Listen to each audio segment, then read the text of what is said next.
Welcome to the HR Empowerment Podcast, where we will uncover strategies and new insights from HR professionals who discuss up-to-date regulations, best practices, and the most pressing topics like diversity and equity, leadership, dealing with difficult situations, and much more that affect your bottom line and business. Thanks for joining us. Hey everybody, Wendy Sellers here, the HR lady. I am here today with my co-host, JC. Wendy, I'm not doing too good today. Why not? I'm full of employment concerns. I'm kind of worried. Should I be worried?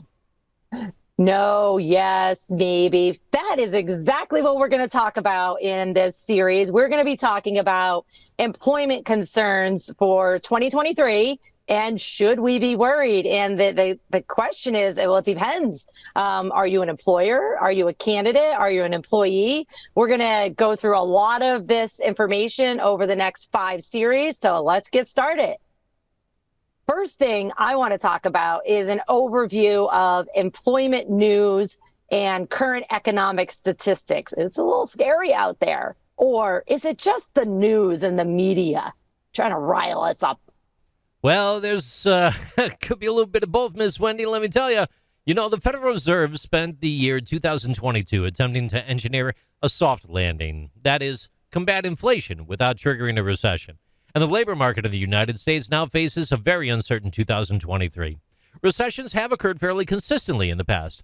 Since 1857, the United States has experienced a recession every 3¼ years. And since World War II, the U.S. has experienced a recession every 5 years.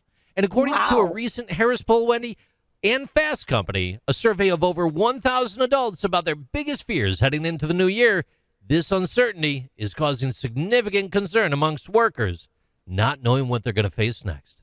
Back to you. Yeah, I mean, there is a lot of uncertainty out there. I could just tell you what I'm experiencing as an HR consultant. I have a lot of different clients in different industries all over the country, and every single one of them has openings that need to be filled. Yeah. So even when I run into a client that says, okay, we're going to be downsizing over here in this department, they still have openings in other departments that they're like, we haven't been able to fill them. We still need to fill them. Can you help us? What do we need to do? And so there's a lot of uncertainty everywhere, but I'm finding that there are so many job openings that even if there is some kind of economic downturn, we're still going to have enough jobs, and I say this loosely, enough jobs for everybody, assuming they have the right skills. You know what I mean? I do, and I tend to wonder whether or not some employers are holding on to things. You know, it was, I believe, in the most recent State of the Union address, the claim was made that there was $200 billion, what was that, surplus or profit in the gas and oil industry over the past year plus. But where are those jobs? Why isn't the money moving? It gets you thinking. Hey, I got some more stats for you, Wendy. While the majority of employees are concerned about making ends meet, they're less concerned about job availability. Only 33% of those polled are concerned about their job security, and the majority believe they'll be able to find work. And people are most concerned about large-scale issues in 2023. Approximately 3/4 of adults are concerned about the economy. Furthermore, 61% are concerned about global events, while 56% are concerned about domestic events. Yeah, that is interesting. So there's employees, humans that are concerned about, I might lose my job, but it seems like they're saying, I'll get another one, right?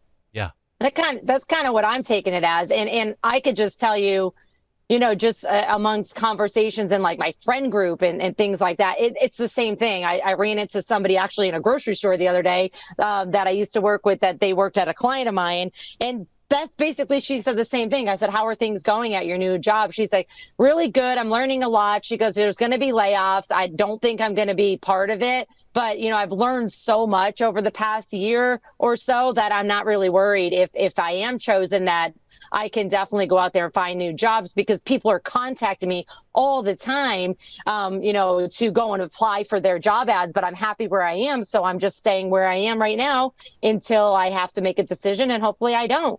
So folks, if that is, your attitude, I think it's a good attitude. I'm not an expert on everything, but I really, do think that there's enough jobs out there for everybody for us to move forward with treating our people well. So here's the other thing, JC, I wanted to talk about, since many of our listeners are managers, business owners, HR as well, is the old rule, and it was a horrible rule, would be like, oh, there's an economic crash. Oh, great. This is when we could start treating our employees bad because they're going to be desperate and have to stay here. No. If we've learned anything through the COVID period is employees are done with being desperate, and they would rather be unemployed and broke than work for an employer that is not a great employer, right? Oh, absolutely. And trends do support that.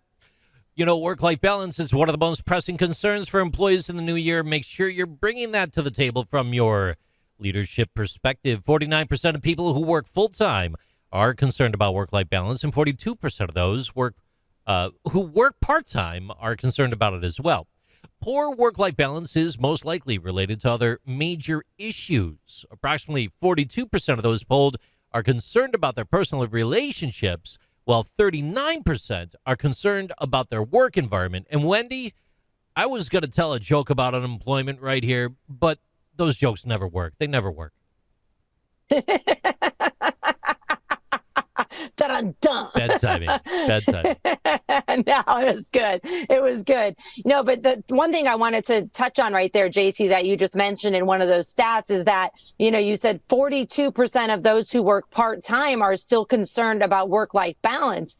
And, part-timers get a bad rap. Oh, you only work part-time, you'll be fine.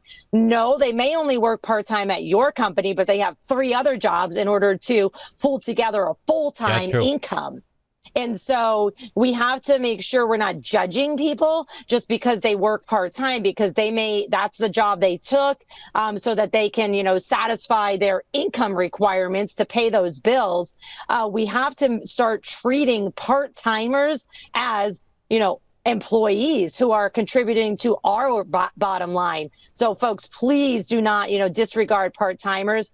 And then also don't go, oh, well, if we have a layoff, we'll just choose the part-timers. You need to really, really think about, who you are promoting, who you're keeping, and then who you are laying off as well. With that said, thanks for listening for series 1 of employment concerns in 2023. In episode 2, what you should expect when you tune in is, what do we need to get a job, or what should we be requiring, a degree or experience? Thank you for joining the HR Empowerment Podcast, brought to you by Aurora Training Advantage. We hope you've gained new insight and strategies to navigate the HR profession. We look forward to you joining us again on the HR Empowerment Podcast.